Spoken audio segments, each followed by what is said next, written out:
उड़ीसा में शुक्रवार शाम हुए भीषण रेल हादसे में मृतकों का आंकड़ा 261 हो गया है। वहीं 850 से करीब लोग घायल हैं। इस घटना के मद्देनजर प्रधानमंत्री नरेंद्र मोदी खुद उड़ीसा पहुंच चुके हैं। इससे पहले रेल मंत्री अश्विनी वैष्णव भी घटनास्थल पर पहुंच चुके थे और हालात का जायजा लिया था।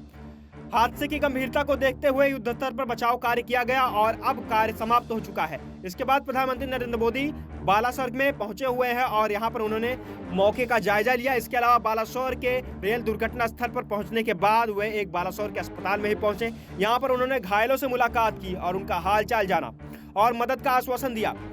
इससे पहले पीएम नरेंद्र मोदी ने घटनास्थल से कैबिनेट सचिव और स्वास्थ्य मंत्री से बातचीत की थी। उन्होंने उनसे घायलों और उनके परिवार के सभी लोगों को आवश्यक सहायता प्रदान करने को कहा था।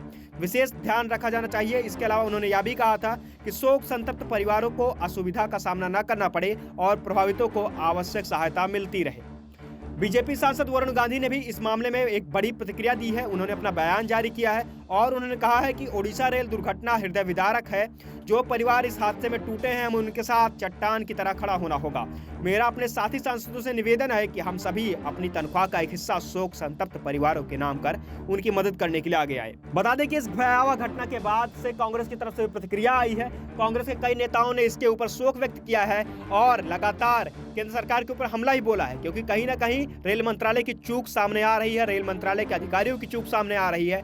और अब इस घटना के बाद कांग्रेस के अध्यक्ष मल्लिकार्जुन खड़गे ने भी इस मामले पर संवेदना जताई है और इसके अलावा केंद्र सरकार के ऊपर हमला ही बोला है।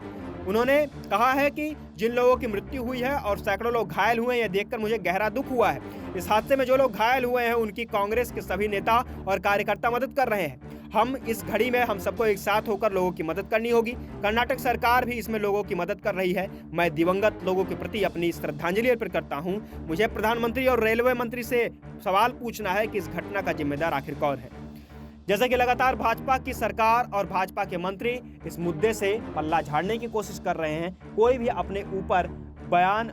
अपने ऊपर आरोप लेने को तैयार नहीं है कि आखिर चूक कहां हुई। जाहिर सी बात है, अगर चूक का सही वक्त रहते निपटारा कर लिया गया होता तो आज यह बड़ा हादसा देखने को न मिलता। लगातार विपक्ष केंद्र सरकार के ऊपर हावी है और उनसे सवाल पूछ रही है कि आखिर इस बड़े दुर्घटना का जिम्मेदार कौन है, जिसमें सैकड़ों लोगों की जानें चली गई तो वहीं 1000 के करीब लोग घायल होने के कगार पर हैं। अब देखना यह है कि इस मामले में आगे की जांच में कौन से नए तथ्य निकलकर सामने आते हैं जो कि चौंकाने वाले होंगे। देश और दुनिया की दूसरी खबरों के लिए भी जुड़े रहिए हमारे साथ और देखते रहिए SPN 9 न्यूज।